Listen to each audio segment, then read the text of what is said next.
Toto video je osobám mladším ako 18 rokov zakázané, aj keď viem, že sa na to pozriete vy karasi, ale boli ste varovaní. Čaute všetci. Moje meno je Bear Consumer. Keďže ako správny pivný gurmán by som chcel skúsiť porovnávať nejaké piva, spraviť tak jednu časť do týždňa a ochutnať každé pivo, čo mi bude po ruke a povedať si nejaké plusy alebo minusy alebo nejak vtipne to komentovať, takže zatiaľ k tomu asi toľko. Mám tu dneska dve piva, každý týždeň budem porovnávať cca dve piva. Mohol by som aj viac, ale myslím si, že dve bude asi tak OK. Takže prvé pivo, čo tu mám, je Sitňan. Miestna značka, z pivovaru Vihne, ktorý je, neviem, 20-30 km cca odtiaľto, kopca možno nejakých 5. No neviem, asi tak nejak. Takže ideme okoštovať toto pivo a uvidíme, čo to povie. Takže ja som ho už pil, len aby som vedel aj vám povedať takto live. Najkrajší zvuk na svete musí byť.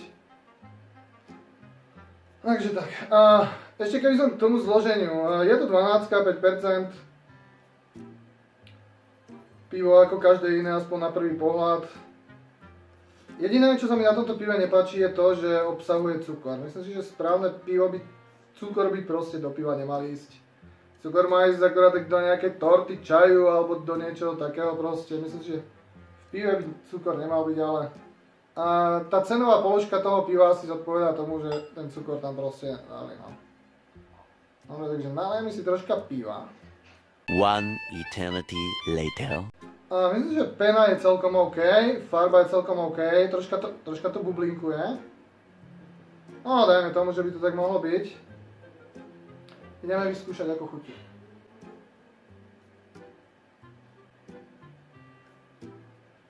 Chuť.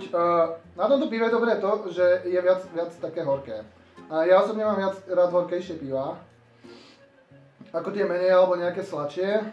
Ale vravím, ten cukor v tom je taký dosť, no. To sa mi tam veľmi nepáči, ale zase cena je veľmi prázdnivá, to že stojí okolo 55 centov, takže to človek nájde aj na zemi, keď ide do obchodu, takže to by mohlo byť OK. Ale dobré pivo, ako chuťové je dobré, horké pivo proste pre mňa je určite fajn. Akurát ten cukor v tom mi veľmi nesedí. No. Dobre, pohár dopijem už keď som to načal, bo ale to škoda. Ako správny gurmán, aby som to nevypil.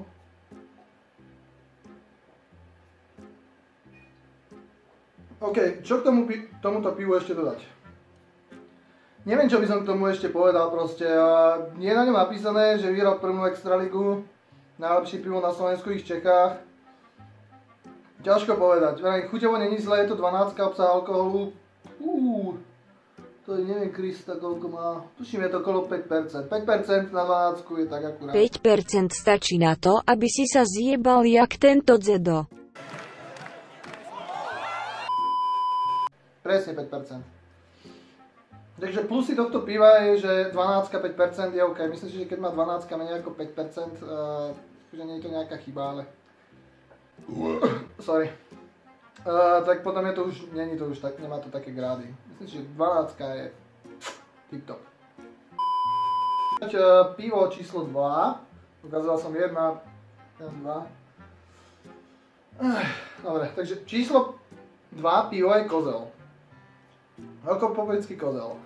Je to české pivo, ktoré sa vo veľkom množstve predáva na Slovensku, takže nebol problém ho kúpiť. Cena je okolo 80 centov.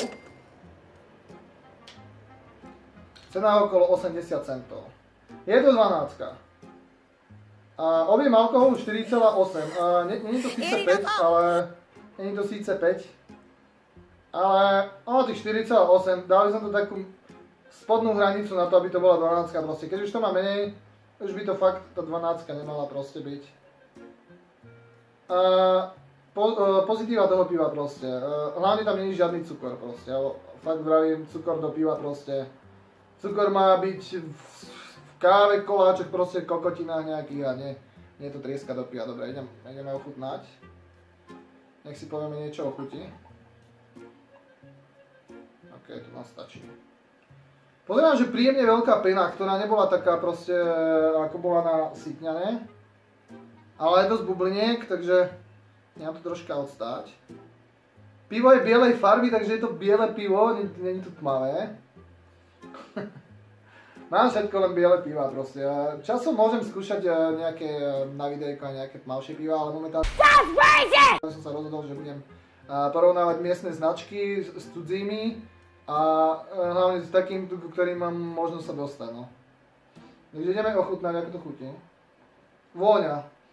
Vôňa není taká veľmi pivová, čo ma veľmi mrzí proste, lebo české piva sú vyhlásené proste všade na svete ako veľmi kvalitné, ale tá vôňa mi príde taká nie veľmi dobrá. Mohlo by to mať takú viacej chmelovejšiu vôňu.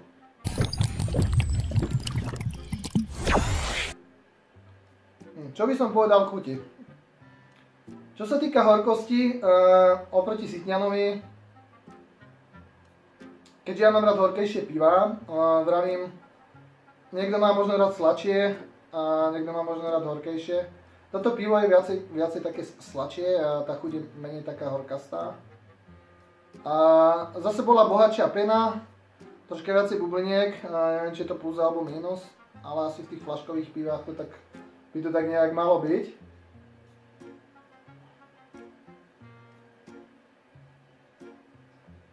Myslím si, že tá chuť, ako pre nejakého klasického pivára, proste, lebo ja už som špeciálny pivár, proste mne už tie chute proste rozoznávam aj po slepiačky pomaly.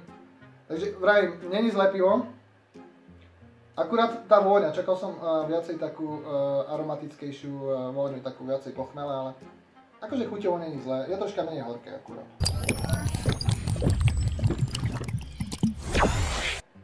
Ale inak pivo OK. Plusy a mínusy.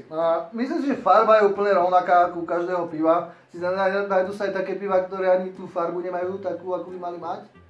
Myslím si, že ten Sitňa je troška taký viacej tmavšejší. Určite je taký troška tmavšejší, ale zase má... Kozel má viacej tú bohatšiu tú penu proste. To by príde také... OK. Čo sa týka tých plusov a mínusov. Horkejšie pivo, aspoň čo sa mňa týka, a sladšie pivo. Není to chyba, proste každému chutí niečo iné, ale to je môj osobný názor. Takisto, ak niekto by riešil proste, že Sitňan alebo proste hociaké pivo, ktoré budem porovnávať v budúcnosti, je horšie alebo je lepšie proste, ako to, čo ja pijem a bude mi proste to vyčítať, že to pivo také není. Je rozdiel proste pivo Sitňan, keď je v plechovke, je rozdiel, keď je vo flaške, je rozdiel, keď je čapované. Niektoré plechovkové piva nejakej značky proste sa nedajú piť. Keď si ho dáte čapované, to pivo je celkom OK. Takisto môže byť OK v plechovke. Takže v tom je rozdiel. Takže ja budem porovnávať flaškové piva a môj osobitný názor na to. Ale myslím si, že obidva piva sú v pohode. Kozel je troška drahší. A je to predsa len české pivo. Neviem, čo by som viac k tomu. Má dobrú chuť, akurát vravím, je troška sladšie. Toto je horkejšie proste, ale pre pivárov proste, alebo nejakých takých, skôr nepivárov teda by som povedal, keď budú chcieť v úvodzovkách sa naťapkať pivom, family friendly. Je kvázi jedno, čo si dajú. 12 ako 12, pivo ako pivo, ale akože ja už tú chuť proste riešim, že vám to viem takto aspoň zbežne povedať, nie som nejaký extra pivár. Akože nie som taký odborník ako niekto, že si naleje pivo a povie, že je svetlé, hej. No to viem povedať aj ja. Lúči sa s vami Bear Konzumér. A ešte raz ďakujem za nejaké odbery alebo niečo také. A za lajky, dislajky takisto. A určite budem rád, ak mi tam hodíte nejaké komentáre. A vrajím, každý víkend budem robiť proste takéto videjka, čo sa týka piva. Aspoň tak zbežne, ak by ste mi napísali do komentov, že čo sa vám tam páčilo, čo sa vám na tom nepáčilo, bol by som len rád.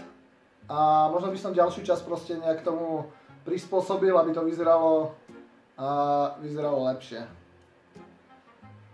Dobre, takže budem sa s vami teda už lúčiť a jediné, čo k tomu môžem povedať, je na zdravie. Píte pivo, buďte zdraví, z piva ešte nikto nezomrel, takže na zdravie.